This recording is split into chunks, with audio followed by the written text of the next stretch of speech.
Now, I am now going to perform. Now I will perform the dry brine. So here is the brine, the kosher salt mixed with fresh sage.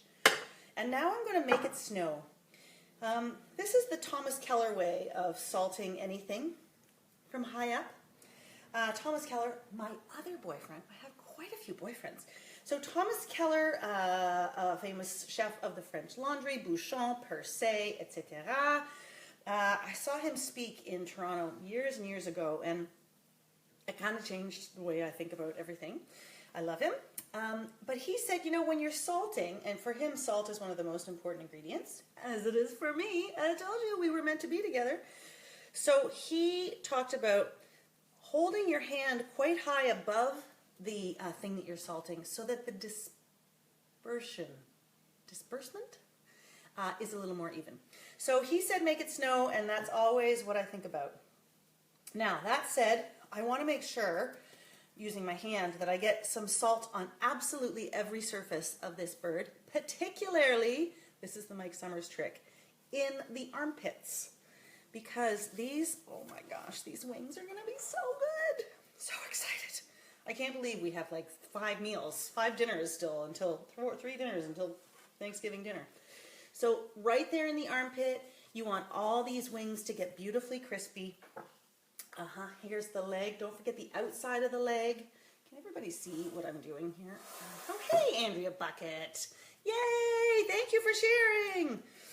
Yeah, everybody share this, because if you say you're going to somebody's house and they're making the turkey and you're not in charge, just, tag them, share them, just a thought. It might improve your turkey experience this year. Not that I can solve all problems, but I can usually solve turkey problems. Where were we? So, as you can see, I am putting a generous amount of salt on this bird. And here is the key. I am going to be rinsing this turkey before I roast it. Rinse before roasting. Because this is too much salt for seasoning. This is doing the brining. So the brine is not it's not the final seasoning. It is just the brine. And so that's important. And of course, I'll put a recipe up for this on my site, clairetansey.com. And of course, there's a recipe for this in my book coming out next year, October 2nd, 2018, Uncomplicated.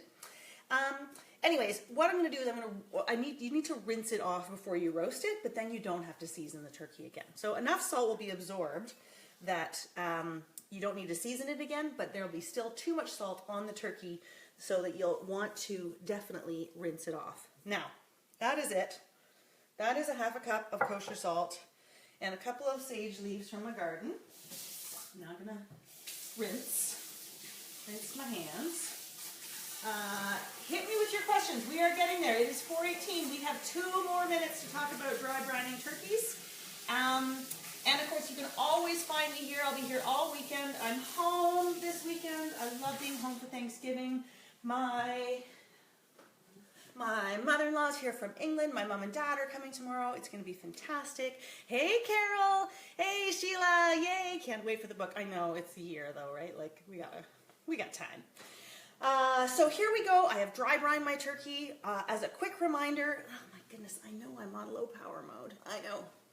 As a quick reminder, dry brining, do it at least 12 hours in advance and up to 72 hours. What's the matter with me? 12 hours to 72 hours. You have to use kosher salt. I'm going to put this now in the fridge uncovered, and then actually, because I'm dry brining him for so long, I'm going to give him a loose cover. Very, very loose cover, but you really want it to dry out a little bit. So use the fridge to help you. This is going into my fridge for 3 days, so I'm just going to give it a little light blanket. Claire, doesn't the salt draw the moisture off? It does, Mona, but listen, it draws the moisture off out of the skin and makes it dry, and so it cooks up so golden and crispy. But it mixes with its own juice. The salt draws out the moisture of the turkey, mixes with itself, and then goes back into the meat. Don't ask me for the science. I can't tell you why, but I can tell you I've been doing this for 20 years, and it is amazing. Amazing. Just make sure you use kosher salt. That is it for now. It is 4:19. We have dry brined the turkey. I am loosely covering him just like this. And I'm not going to do another thing. I am not going to turn him, twist him, rotate him, nothing. Next time that this turkey and I come into contact, I will be rinsing him and putting him into the oven for Thanksgiving dinner. That is the end of the 20-minute cooking school. In just 20 minutes, you can have so much fun in the kitchen. Shoot me your questions. I'll talk a little bit more about Thanksgiving on my page the next couple of days. We'll talk a little bit about mashed potatoes and probably stuffing and gravy. Anybody? Questions about gravy? What is your number one concern about Thanksgiving dinner? I can help you. Thanks again for tuning into the 20-minute cooking school. Next week, we're going to be back on Wednesday at 4 p.m. and we're going to take the remains of this and make soup. We're going to make turkey soup. Carol, one last question. Do you do anything after rinsing? I'll probably brush it with a little bit of melted butter or maybe some canola oil or something. And so just a little bit of fat on the exterior. Maybe some pepper, although we kind of hold off on the pepper now because Thomas loves turkey and he does not love pepper. Sounds good, Naomi. Hi to you and Patrick and Abby and Evie. Love to everybody. Have a wonderful Thanksgiving and we will see you in a week. Bye.